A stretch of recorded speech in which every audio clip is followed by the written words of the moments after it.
Hey there, this is Derek from Pacific Coast Auto in Japan, and this monster of a truck is a 1999 Mitsubishi Canter four-wheel drive with a 4.7 liter inline six-cylinder diesel engine. Now this is a cab over design, so your engine is right underneath. And look at that, I was wrong, it's a four-cylinder. A 4.7 liter four-cylinder engine. Now the car only has 9,000 original kilometers on it. Have a listen to the engine. And I'll switch this off for the rest of the report. And I think this is the first time that this style of fire truck is going to be on the channel. You might not be able to notice it in the videos, but this thing is huge. This is my eye level. My eye level is at the mirrors for a 5'10" person. This thing is so much taller than anything else on the road, and it just looks impressive and monstrous. Like looking at it from here, it looks like it's got a lift on it. I guess it kind of sort of does. And this is the fire truck that's meant for like those forest roads or parts of the countryside you can't otherwise get to, but you still need the large truck. It's got a whole bunch of interesting features. We're going to get into those in a second. This is a video post-purchase, so we've already bought this one from auction. We're going to be sending this one over to the USA. And what a crazy truck. I'm going to have to take this off of the windshield because it's up too high. And check this out. You want to get into the seats. The seat here is at shoulder height for me at the moment. And so it gives you an idea of exactly how far off of the ground you're going to be sitting.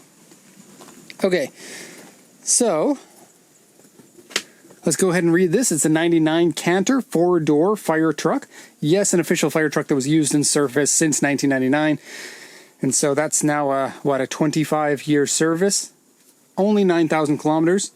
And these are known to be robust, very dependable, vehicles that you can run 500,000 kilometers and it's no problem. It's the same engine, same chassis and everything as the commercial trucks. You sometimes get over 1 million kilometers on them. It's pretty crazy. Now this one's an auction grade 3.5 with an interior grade B. It's four-wheel drive. And the only marks on here are various scratches, dents, and surface rust on the car. And then the interior is a little bit dirty. It also has U3 on the roof, U2 over here, and otherwise just some minor scratches in the back. So for now, let's put this back on the dashboard. Not the dashboard, on the windshield. Here we go. Reach up for that. Okay. And now let's tour around it. Now we do sell a decent amount of these. Most of them actually don't go on the channel. I'd say probably only about 30%, maybe even 20% of the cars that we buy are ever going to end up on the channel. And most of the ones that we've sold of these, they go over to dealers. And I'm not entirely sure why people are buying these. It seems like an odd type of thing, but they are diverse. They are usable for multi things. You could have it as a fire truck and impress people. Look, I've got a JDM fire truck. It sounds a little bit weird, but do what you want. Impress the people you want to impress. Definitely if you drove this past a kindergarten, you've got a whole bunch of very impressed kindergartners. Otherwise, take the stuff off of the back and you've got a double cab lifted heavy duty truck that you can use as the basis for a camper if you wanted, or you could put a truck bed on and just have a completely style driven vehicle. Look, it's so big I can't even shoot it between the trees here. So I'll just pull through.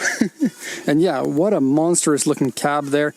Of course, you could put it on some bigger tires if you wanted to. It's a single tire on the front and dualies on the rear. And absolutely could take one size up without even having a lift. I don't know if you want to make it more difficult to get in and out of the vehicle than it already is. But of course, that's an option. Okay, I'm going to have to pan across because it's too large to fit into one frame here. Okay, and we'll come back to take a look at details in a second there. Big Canter logo in the front. It looks like it's leaking, but it's not. We were just checking the oil and some of it dripped down. And then four-wheel drive logo there. And these fun little air curtain things. The air goes into this vent. And then, where does it come out? Never mind. That's got to be the intake for your HVAC right there. I thought they were the air curtains that come out over here to help with aerodynamics of the brick. Wow. It's crazy. Now, looking at the details, these things are all repainted by the company that commissioned these as fire trucks. So they come in body in white. As you can see when you open the doors, every fire truck is like this. You get white doors on an otherwise red body. Some of them have a little bit of paint fade, but for the most part, they're going to be fairly fresh looking paint because these are all stored indoors. This here, if you take a look, is hand painted. Including the stripes are painted. Yeah, the gold and the white stripe are both painted. And then they have stickers here for the corners. Some of the older ones I've seen actually have hand painted little spirally things. I suspect it's unnecessary for an artisan to be, hand painting these swirly little things on the fire trucks. But it is very cool when you find one like that. And then some of them just have stickers for these, while this one is painted by hand. You can see brush strokes in it. Okay. Now, as far as damages go, there's really nothing to mention there. There's slight marks here for whatever fire hall name that it had. And then these were taken off, but it's kind of damaged the paint because they've been on there for a good long time. Now, there's a storage box down here, and we'll get into all the details of what these things have. But right now, we're just going to talk about damages. A few scratches in that area. And then maybe a few scratches on the diamond plating here. There's some chipped paint off of the accordion rolling, I don't know how you call that, some sort of a storage cabinet. Looks like we used to have something mounted here, but it's been removed. There's a little bit of rust in and around the screw holes there. Okay, a couple of tools here on the back, and another platform to stand on. Now we have some minor scratching in and around this corner here. And right over here, a little bit of surface rust there. And that's what the auction sheet was talking about with the surface rust. Okay, a few chips of paint on this thing. And I'll open that in just a sec so you can see. It has a bunch of stuff on the roof. I'm not entirely sure what everything does. I haven't had a good chance to take a look at this, but there is a lever here and some other various things that light up there. And here you'll see some chips and whatnot. A pull-out tray. The company that makes this is called Morita, and you can see there the address of the company. So if you want to go and say hi with your fire truck, you can. Come to Japan, buy a fire truck, say hi to the builders. Hey, this is going to the States, and it's just going to be driven around as a regular vehicle. It would probably blow their mind. People think it's so strange that our customers want to buy fire trucks. Like every Japanese person that I've talked to, yeah, we got fire trucks that we're selling to people in the States, and they're like, no way. Why would anyone want those?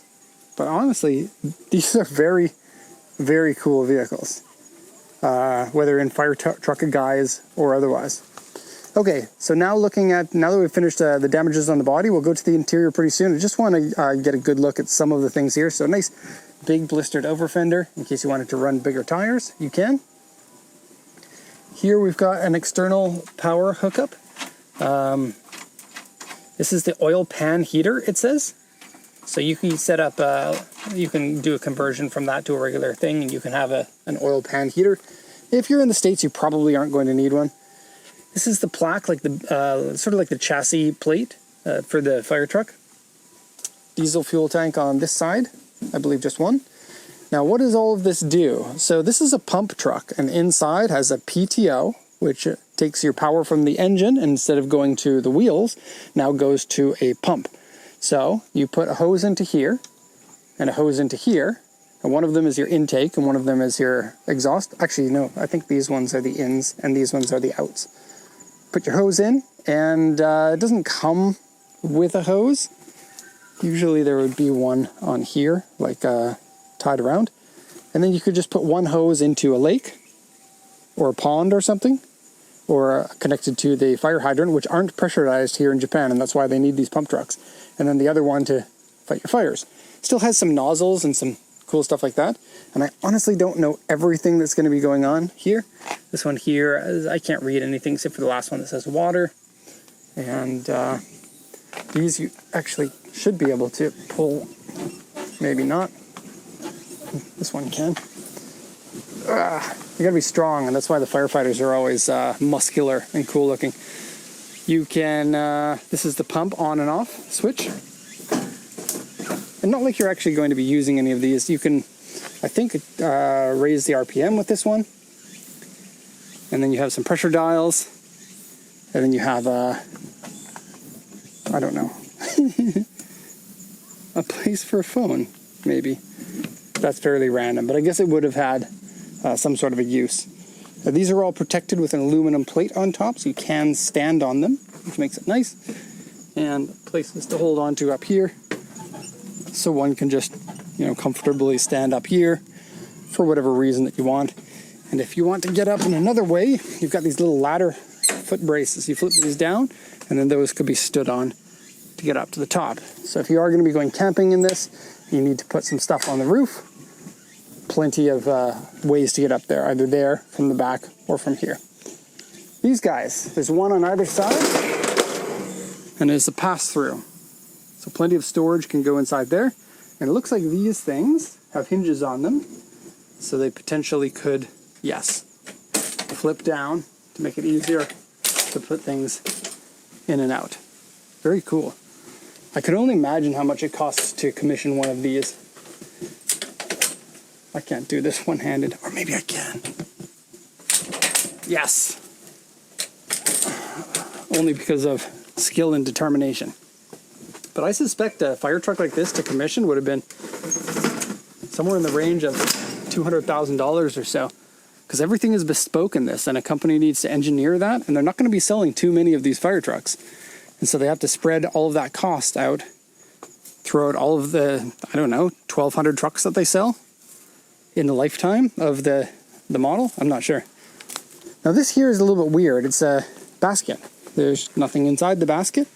It's just an open top basket with a cover over it to make sure it's waterproof, and it's on wheels, and then you can wheel it out. This part here is on some tracks, and that can come out and create like a ramp for it to come down, and then you wheel that around, and I guess maybe you put the people you saved into the basket, and then you wheel them, back to the train station or something. On the back here, we also have another one of these. Nice and spacious inside, as you can see. And then the same sort of footsteps to get up if you need to. This back section here has a little bit of corrosion on it. So this side here looks to be fine though. Isaiah's here. Cool. Okay, and let's go up and see what we got up there. I'll just here we go. Okay, so up here has a rack that used to have an extendable ladder. It no longer has the ladder. You got a couple of shovels, which I guess everyone needs some shovels. A mystery thing here. It kind of looks like a pneumatic jack almost, but I'm not really sure. What's this? Some sort of a sprayer thing. Mystery. The only vehicle you'll ever find that has the tire on the roof from factory. And then these ones here say, who got the high form? Not too sure what that means. Oh, foam. Those probably have to leave before export. Up there, the auction sheet said U3 on the roof, so you can see there actually is that. I'm not sure how trucks like this always seem to get dented roofs. But yeah, highly dented, and it looks like it's been repaired as well, because the color is not a complete match. And then where the fire lights would normally go, sometimes you can get them with the lights, sometimes they already have the lights taken off. And then here, you can open up the cab. This is a flip cab, so the all of your seating position and everything flip forward. And this one here is your standard lock, but I don't know what this one would be then. This is, okay, I understand what it is. Because the cab is so heavy, you have air pressure powered lift to help you lift the cab forward and then flip it down without crashing back into it. Pretty cool. Let's see what's in here. That's your dual batteries, and I like the wood in here to make sure that those batteries can fit. I think you're supposed to usually have bigger batteries than that. Not like it's really needed, but they usually have bigger batteries than that. And what's in here. It's like that's your oil for your pneumatic system. It's like a treasure hunt, isn't it? Okay, on to the interior. And yeah, maybe not the best vehicle to bring your kids in because climbing up for them might be a little bit of a hassle here. But you come up here and we got a tire chalk in here for whatever reason. I guess a decent amount of space. It's a 6-seater. And we have this vinyl over top of the vinyl. So double protected seats, I suppose. Rubber floor mats. And what's here? Tools underneath. Like chains and poles and random things. Maybe a little bit less space in here compared to the Hiace. Oh, love the chandelier. That's epic. And cool little control panels up there, making you feel very firefighter-like. And we're just going to have a quick peek at Jacob here. Hey guys, ready to fight some fires? Jacob's a really tall guy, but you wouldn't notice it because he looks tiny now. Oh, is the weather? How's the weather up there? It's really cool, actually. Yeah. I mean... You look really small, actually. Are you just saying that because I said you look small? No, because you're so far away. Well, Derek, you know what? You look small. Okay, and a handle if you need help getting up, and a couple of steps. 2 of them. This is the switch for your PTO. And I have that seat in the up position. Actually, you mind putting that seat down for us? Give me a second. Thank you. So yeah, again, chest height. You're climbing up. It's not too difficult though. Handle here, 1 foot here, and then just stand up. Whoop, and we're up here. So again, we got the vinyl seats. This is looking like in movies you would always see the plastic sheets on the furniture. So that's this, I guess. I suspect the AC works, right, Jacob? Yep, all good. Or wait, is there AC on this? There is. Yeah, it blows cold. Okay, a lot of these fire trucks don't have AC, so that's pretty nice. And dashboard looks pretty normal aside from a few things. It's got an oil temp gauge over here, which looks like it's kind of like an aftermarket thing for this one. And then an hours meter, which I don't know if it counts the hours from the engine. I guess it would, whether it's PTO or driving. So you can see 828 hours, but the mileage only 9,409 kilometers.